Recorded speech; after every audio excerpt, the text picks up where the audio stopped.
Chaque fois qu'un gouvernement s'endette, il vole le futur. Il prend de l'argent qui n'existe pas encore, le dépense aujourd'hui et laisse la facture aux prochaines générations. La France emprunte 150 milliards par an pour financer son déficit. Ces 150 milliards ne viennent pas du présent. Ils viennent du futur. Ce sont les impôts que vos enfants paieront dans 20, 30, 40 ans. Les États-Unis ajoutent 2000 milliards à leur dette chaque année. Ces 2000 milliards volés au futur. Le Japon a une dette tellement massive qu'il faudrait probablement 100 ans d'excédent pour la rembourser. Les jeunes Japonais d'aujourd'hui sont nés avec une dette énorme sur leurs épaules qu'ils n'ont jamais contractée. Si vous commencez à réaliser que tout le système monétaire est une gigantesque pyramide de Ponzi, si vous comprenez que la dette n'est qu'un mécanisme pour transférer la richesse du futur vers le présent et des pauvres vers les riches, alors abonnez-vous à cette chaîne maintenant et activez les notifications parce que nous révélons régulièrement les vérités que le système financier ne veut pas que vous sachiez. Maintenant, creusons plus profondément. Comment ce système fonctionne-t-il exactement ? Pourquoi aucun gouvernement ne rembourse jamais sa dette ?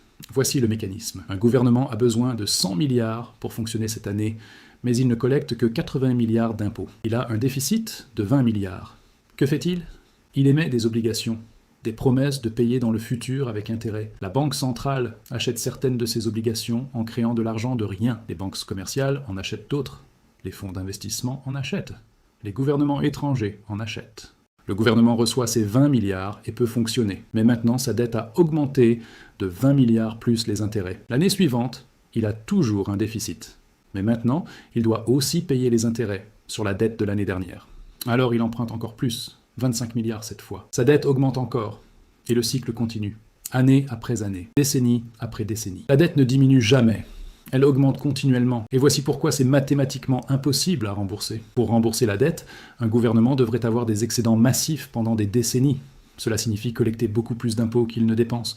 Mais aucun politicien ne sera jamais élu sur une plateforme d'augmentation massive des impôts et de réduction drastique des dépenses. C'est un suicide politique. Donc la seule option est de continuer à emprunter, de rouler la dette en avant, de refinancer les anciennes obligations avec de nouvelles obligations, éternellement, jusqu'à ce que le système entier s'effondre. Et il s'effondrera. L'histoire le prouve. Aucun système basé sur une dette croissante infinie n'a jamais survécu. Tous se sont effondrés. Rome s'est effondrée sous la dette et la débasement monétaire. L'Espagne a fait faillite 6 fois malgré tout lors du Nouveau Monde. La France a fait faillite avant la Révolution. L'Empire ottoman a fait faillite. L'Argentine a fait défaut 9 fois. La Grèce a fait défaut. Tous suivent le même pattern. Phase 1, le gouvernement commence à emprunter pour des raisons légitimes. Une guerre, une infrastructure, une crise. Phase 2, l'emprunt devient une habitude. Pourquoi lever des impôts impopulaires quand on peut juste emprunter ? Phase 3, la dette croît exponentiellement. Les intérêts s'accumulent, il faut emprunter juste pour payer les intérêts sur la dette existante.